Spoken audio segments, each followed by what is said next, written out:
à toutes et à tous, bienvenue dans ce nouveau numéro des Vendredis d'Histoire où j'ai décidé de vous lire J'aime pas être grand de Stéphanie Richard, illustré par Gwenaëlle Doumont et édité par les éditions Talent Haut. Alors à votre avis, pourquoi il n'aime pas être grand?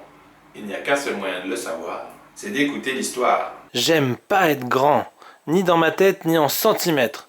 Sauf que zut de flûte, je suis un vrai géant. C'est à cause de papa qui est plus haut que la tour Eiffel et de maman qui se prend pour un gratte-ciel. Quand tu es très grand, les gens pensent que tu es très vieux. Vieux comme un 10 ans, alors que j'ai 7 ans seulement. Toi qui es grand, dit souvent la maîtresse, attrape donc les dictionnaires sur l'étagère.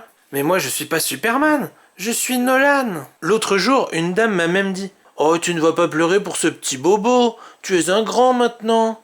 Mais c'est pas vrai du tout. Je suis petit comme un ouistiti, peut-être même comme un colibri. Le jour où la maîtresse a annoncé que nous irions en classe verte, sans parents, comme des grands, tout le monde était très content. Dans ma tête, ça s'est mis à gigoter. Surtout le soir. J'ai fait des cauchemars. Je rêvais qu'on partait tous en train. Mais moi, je n'avais pas eu le temps de dire au revoir à mes parents. Alors je me réveillais d'un coup en criant « Papa! Maman !» Le mois d'avril est arrivé avec des bourgeons dans les arbres, du soleil après 4 heures et des goûters au parc. Mais aussi avec le départ pour Gargouillette-les-Oies. Papa a préparé mes bagages. Il a mis des tas de chaussettes, pulls, slips et chemisettes. Mais pas de doudou. Tu es un grand maintenant, il a dit en refermant la valise. Craspouille avait l'air si triste avec son sourire à l'envers. Je ne pouvais tout de même pas l'abandonner dans mon lit glacé sans mes bras pour le réchauffer. Mon pauvre doudou. Alors hop, ni vu ni connu, avec un slip sur la tête, il ressemblait à une trousse de toilette. Le jour du départ, on avait tous rendez-vous à la gare.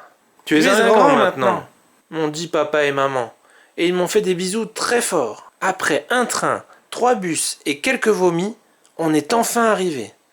Je me suis installé avec Lucien, Nasser et Walter, et j'ai pris le lit du haut, celui des grands. J'ai glissé mon doudou sous les draps. Il avait l'air très content d'être là. Mais le plus rigolo, c'est quand j'ai découvert Bedon, Pirouette et Confiote. Ils avaient des sacrées trombines, les doudous de mes potes. Alors quand Nestor est entré et qu'il a vu nos peluches toutes cabossées, évidemment il a crié « Oh les bébés !» Mais nous on s'en fiche, on n'aime pas être grand. Fin, alors ça vous a plu? Vous avez vu, Nolan ne veut pas être grand, parce que pour lui être grand ça signifiait ne plus avoir le droit d'avoir son doudou. Alors qu'en fait, pas du tout, c'est pas parce qu'on grandit que si on a besoin d'un doudou, il ne faut plus le garder avec soi, c'est pas grave si ça nous fait du bien. C'est le principal, et d'ailleurs, il a pu voir pendant la classe de découverte que tous ses copains aussi, ou presque, avaient également eux aussi des doudous. Parce que c'est rassurant, amusant ou autre. Donc voilà, c'était une chouette histoire pour voir que il n'y a pas forcément un âge ou autre, et que c'est pas parce qu'on est grand qu'il faut arrêter d'utiliser son doudou, quel qu'il soit. Donc voilà, sur ces bonnes paroles, il ne me reste plus qu'à vous souhaiter une excellente journée, un excellent week-end, et je vous dis à la semaine prochaine pour une nouvelle Vendredi d'Histoire. Salut!